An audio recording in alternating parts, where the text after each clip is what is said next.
अरे संजा, भुंकणाऱ्या कुत्र्या, दिघे साहेबांचं नाव घेण्याची तुझी लायकी आहे का? तुझी योग्यता काय? आज तुला या भाषेत, आणि माझं मीडियाला आव्हान आहे की ह्या भाषेतलीच प्रतिक्रिया तुम्ही दाखवा. हसावं की रडावं काहीच कळत नाहीये मित्रांनो. व्हिडिओला शीर्षक काय दिलंय तर शिवसेनेचा ढाण्या वाघ, आणि ओपनिंगलाच नरेश म्हस्के या वाघाला कुत्र्याची उपमा देतानाची क्लिप दाखवली आहे की नाही गंमत? खरं तर या दुनियेत तसं बघाल तर कुठल्याच मानव प्राण्याला, माफ करा, कुठल्याही मानवाला जनावर संबोधलं तर आवडत नाही. म्हणजे आपण नाही का कधीतरी वैतागून एखाद्याला म्हणतो, अरे काय हा जनावरासारखा वागतोय. त्या थोर मानवाचं कर्तृत्वच असं असतं की म्हणावं लागतं त्याच्या आईला जनावर परवडलं याच्यापेक्षा. आणि हे जनावर संबोधणं म्हणजे तू जनावर आहेस असं म्हटलेलं कुणालाही आवडत नाही. पण त्याच वेळेस त्याच माणसाला जर का तुम्ही म्हणालात तू तर वाघ आहे, शेर आहे तो बाबाची छाती 56 दुने 112 होते. वाघ म्हणजे जनावरच, पण वाघ म्हटलेलं आवडतं लोकांना. आता यांच्या वडिलांचं आडनाव वाघ होतं. वडील आईसोबत जंगलात गेले होते, तिथं याची आई हरवली होती की कधी चुकून माकून यांच्या कॉलनीत वाघ शिरला होता माहीत नाही, पण वाघ म्हटलेलं आवडतं. मग कुत्रा म्हटलं की शिवी वाटते. आता इथं माणूस एकच, पण त्याला काही लोक वाघ म्हणतात तर काही लोक कुत्रा म्हणतात. दोन्ही उपमा सकाळच्या नाश्त्याला फस्त करून हा नटसम्राट नागूसयाजीला सलाम करायला प्रभादेवीचा रस्ता पकडतो. मेंदूच्या कवचाचे नटबोल्ट ढिले झालेला हा नटसम्राट म्हणजे आपला भांडूपचा सुरमा भोपाली, नवसागर फेम विश्वप्रवक्ता संजय राजाराम राऊत. 100 दाऊद 1 राऊतवाला आपला सामनाचा संपादक संजय राजाराम राऊत.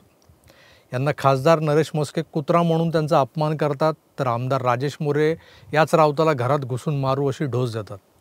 मग यांना उलट उत्तर द्यायला कोणीतरी हवंच असतं की. मग काही चिवचिव चिमण्या गोळा होतात, सो कॉल्ड महिला आघाडी, भांडूपच्या रणरागिण्या, आणि या काय करतात तर त्या आमदार राजेश मोरेच्या पोस्टरला जोडे मारून दाखवतात. खरं तर कोण राजेश मोरे? अशा वल्गना संजय आणि सुनील हे दोन्ही राजाराम पुत्र करत असतात एका बाजूला. पण महिलांना मात्र हा राजेश मोरे कोण हे बरोबर ठाऊक असतं, आणि त्या राजेश मोरेंनी आमच्या वाघाला घरात घुसून मारू म्हटलेलं आवडलेलं नसतं. तर संतप्त होऊन चपला घालून राजेश मोरेंचं पोस्टर घेऊन थेट संजय राऊतांच्या घरासमोर दाखवलं होतात. आयता सकाळचा बोमधाऱ्यांचा घोळका समोर उपलब्ध असतो. मग त्या पोस्टरला जोडे मारतात. नेमकं काय काय घडतं ते जरा बघा तुम्ही.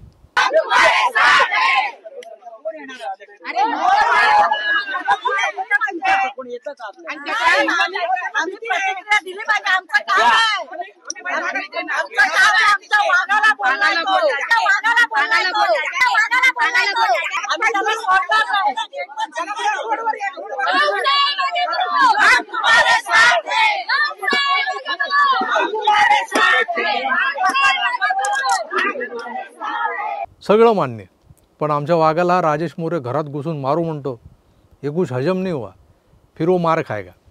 हमारे वाघ को घर में घुसेंगे और मारेंगे, हम ऐसे ही देखेंगे. या भगिनी मातांनी आपलं पक्षकार्य केलं. म्युन्सिपाल्टीला तिकीट मिळते का याची देखील चाचपणी केली काहींनी, पण त्या विसरल्या. या वाघाला, वाघ नाही या वाघ, व अर्धा ह पूर्ण काना, गला काना वाघ, असा वाघाला तो राजेश मोरे का घरात घुसून मारायला निघाला होता? कारण काय?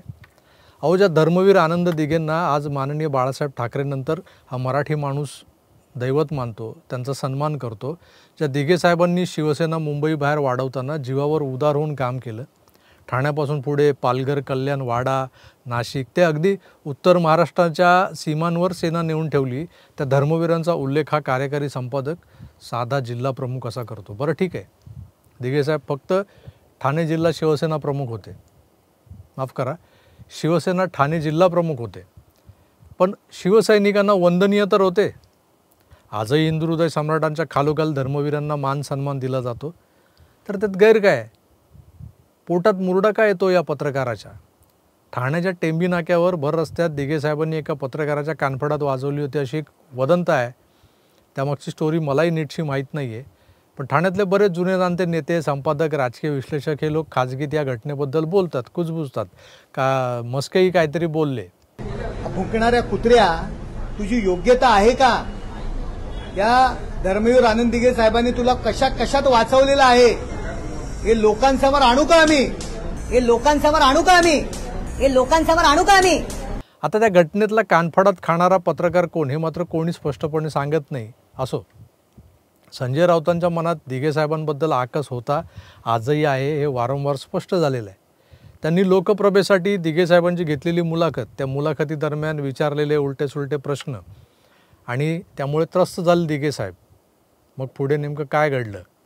कारण संजयने उकसवणारे प्रश्न विचारले, दिघे साहेब तिरीमिरीत बोलून गेले की होय, शिवसेनेशी गद्दारी कराल तर गोळीच खाल, असंच होईल. टाळा लागला दिघे साहेबांना. तर काही गोष्टी या संदेहास्पद आहेत. संजय राऊतांना लोकप्रभेत नोकरी करताना शिवसेना, बाळासाहेब आणि दिघे साहेब यांच्याबद्दल प्रचंड आडी होती त्यांच्या मनात.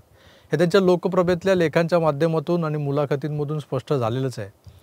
वंदनीय बाळासाहेबांबद्दलही हा माणूस टोकाच्या शब्दांमध्ये व्यक्त झाला होता आणि त्याच वेळेस संतापलेल्या बाळासाहेबांनी याला धरून सोपा असे आदेश शिवसैनिकांना दिल्याचं मागे एकदा स्थानिक लोकाधिकार समितीचे जे तत्कालीन अध्यक्ष होते अरुण बेतकेकर, त्यांच्या दैनिक प्रहारमधल्या लेखमालेत आपण वाचलेला आहे. तो लेख बेतकेकरांच्या फेसबुक वॉलवर सुद्धा आहे, उपलब्ध आहे. ज्यांनी वाचलं नसेल त्यांनी जरूर वाचावा. एक्सप्रेस टॉवर खाली शिवसैनिक फिल्डिंग लावून बसलेत हे समजल्यावर हा बाबा संडासात लपून बसला होता असं बोलतात.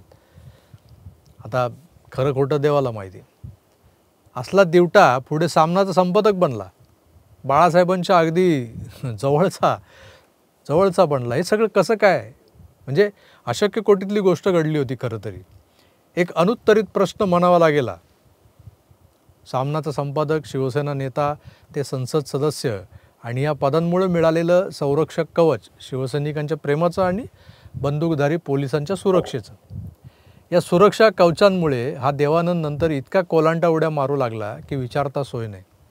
स्वतःला शिवसेना प्रमुख म्हणून जाहीर करायचंच फक्त शिल्लक ठेवलेलं आहे. आणि या कैफात प्रचंड प्रमादही यांच्या हातून घडलेले आहेत. बेनामी संपत्ती, अलिबागचे बंगले, कंगना राणावत, नवनीत राणा ते स्वप्ना पाटकर या महिलांना शिवीगाळ, जनरली समोरच्याला चुतिया म्हणणं, हा तर या ढाण्या वाघाचा शिरस्ताच होता. आजही चुतिया नावाचा जो शब्द आहे, संसदीय शब्द, ते सर्रास वापरतात.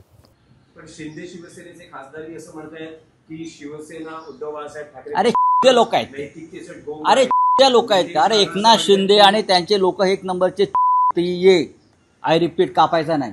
इथवर ठीक होतं असं आपण धरून चालू, पण महिलांनाही यांनी सोडलं नाही. नॉटी, हरामखोर, तुझ्या आईची XYZ ऐकलंय ना ते महर्षी संजयाचं शिवीपुराण. तुझ्या आईची साली भोसडीची. ज्या पुरुषाला बाई जातीबद्दल आदर नाहीये तो माणूस नाहीच आहे मुळात, जनावर कॅटेगरीतच येतो. पण त्याला आमच्या ताया, मावशा, आया वाघ म्हणायल्यात. वाघ काय म्हणाल्यात? वाघ. या महिला त्याच कांजूर भांडूप परिसरातल्या जिथल्या सुवर्णा करंजे नावाच्या शिवसेनेच्या महिला नगरसेविकेला या दोन राऊतांनी, संजय आणि सोनिया, या दोन राऊतांनी प्रचंड मानसिक त्रास दिला होता. सुवर्ण करंजे मागच्या विधानसभेला सुनील राऊतांच्या विरोधात निवडणूक लढल्या शिंदे सेनेच्या वतीनं. राऊत भावंडांच्या लिमलेटच्या गोळ्या फिट झाल्या होत्या त्यावेळेला. पण सुनील राऊतांवरचं मुसलमान मतदारांचं प्रेम आणि शेवटच्या टप्प्यात झालेला वाद यामुळे सुवर्ण करंजे पराभूत झाले. आपल्याला टफ देणाऱ्या महिलेला राऊत बंधू कसे कसपटासमान लेखतात. सुवर्ण करंजेंना तर बकरी संबोधलं होतं सुनील राऊतने. 22 तारीख को काट के खाएंगे असं काहीतरी बोलला होता. पण त्यावर कुठलीही कारवाई झाली नाही. पोलीस FIR वगैरे झाला पण पुढे काही झालं नाही. या अशा स्त्री दाक्षिण्यानं ओतप्रोत भरलेल्या राजाराम पुत्रांवर कुणी डोळे वटारले तर त्यांच्या रक्षणार्थ, समर्थनार्थ चिवचिव सेनेच्या रणरागिण्या धावून जातात. आमच्या वाघाला डिवचलंय, त्याला सोडणार नाही असं म्हणतात, घोषणा देतात. तेव्हा त्यांना एक गोष्ट कळत नाही की आज त्या सुपात आहेत, उद्या जात्यात असतील.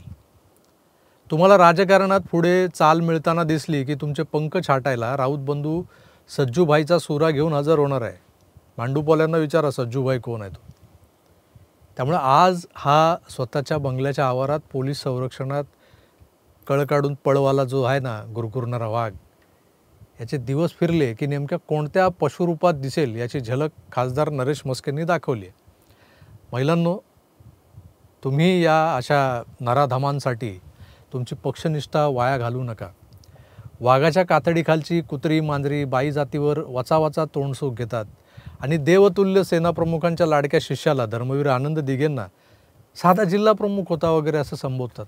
त्यांचा फोटो शिवसेनेप्रमुखांच्या शेजारी कशाला असा आक्षेप घेतात. त्या विघ्न संतोषांनी आधारवडाच्या नादाला लागून शिवसेना संपवली हे लक्षात घ्या.